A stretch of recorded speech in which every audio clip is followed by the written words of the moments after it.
The Oilers' struggles at home continued yesterday, losing 4-2 to a Flyers team that looked rejuvenated going through Western Canada.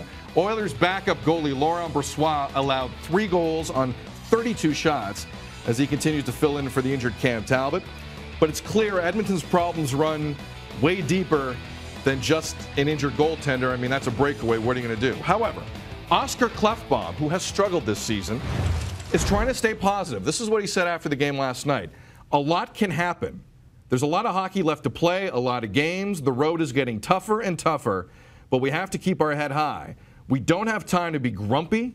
That's only going to make it tougher. End quote. Oh, that ever dangerous grumpiness. 28 games into the season, the Oilers are one of just 5 NHL teams to have yet to hit the 25-point barrier. They're currently 6 points out of a playoff spot.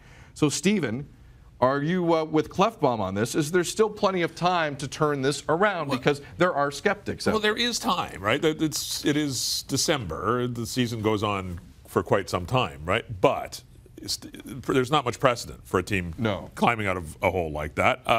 And you can talk about goaltending. Goaltending is not all of it.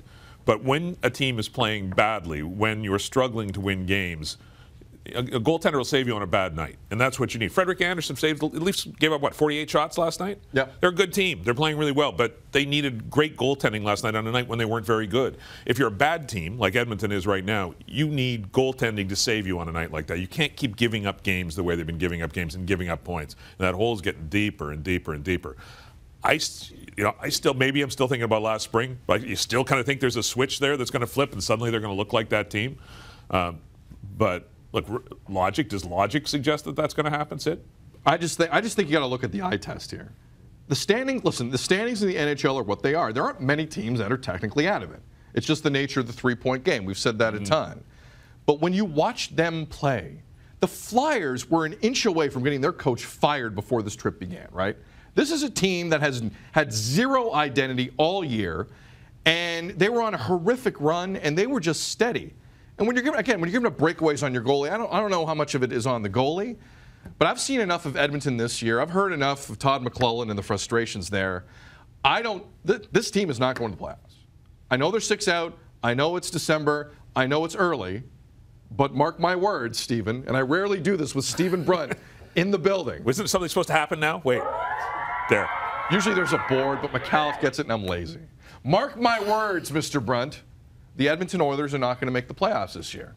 And it's not because of the math right now, and it's not because of injuries, and it's not because guys don't care, and it's not because Connor McDavid all of a sudden isn't that good. He's still the best player in the world for me.